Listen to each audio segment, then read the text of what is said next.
ሁለት ሴቶች ሲደባደቡ ወይም ደግሞ ሁለት ወንዶች ሲደባደቡ አይቶ የሚያውቅ እኔ አይቻለሁ። ዋናው ፖይንቱ እሱ አይደለም ግን መጀመሪያ አንዴ ፎሎ አድርጉ እሺ። ይሄን ፎሎ አድርጉ በቃ ልደግላችሁ ምንድነው እና ሁለት ሴቶች ሲጣሉና ሁለት ወንዶች ሲጣሉ መልሰው ለመታረቅ የትኛው ነው የሚያስቸግረው? እምቢ የሚለው የትኛው ቲም ነው? ደግሞ ፈጣኑ የትኛው ነው? ሴትና ሴት ናቸው እሺ የሚሉት ወንዶች ናቸው እሺ የሚሉት? ቶሎ ወንድ ልጅ ያስቸግራል ባይዘው ወይ ሴቶች ብዙ ያስቸግሩ። ምክንያቱም ምን መሰላችሁ? ሴቶች ሲጣሉ ብልጥ ናቸው። ታሪኩን የተጣሉበትን ታሪክ እያነሱ ነው እንትን የሚሉት የሚደባደቡት።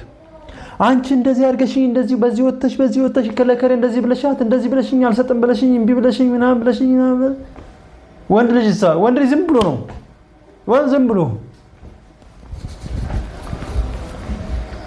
አይነጋገርም።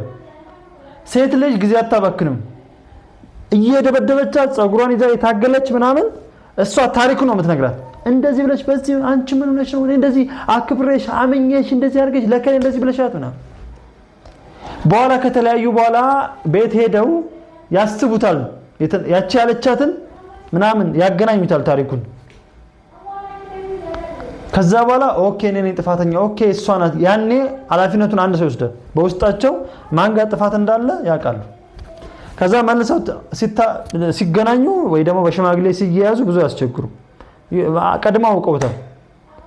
ወንድ ልጅ ዝም ብሎ በልክ በምን ይደባደባል? አያወራም፣ አይነጋገርም ቀድሞ ምናምን። ከዛ ለሽማግሌ አስቸጋሪ ይሆናል። የነሱም እርቁ ፈታኝ ይሆናል።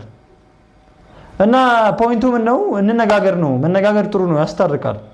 መወያየት መነጋገር የጸቡን መነሻ ምክንያት በደንብ መለየት በጣም አስፈላጊ ነው ለማለት ነው። ክብር ለሴቶች ይሁን። ፎሎ አድርጉ። ሳልዘጋው አርግና ለዝጋው። ቴንክ ዩ አመሰግናለሁ።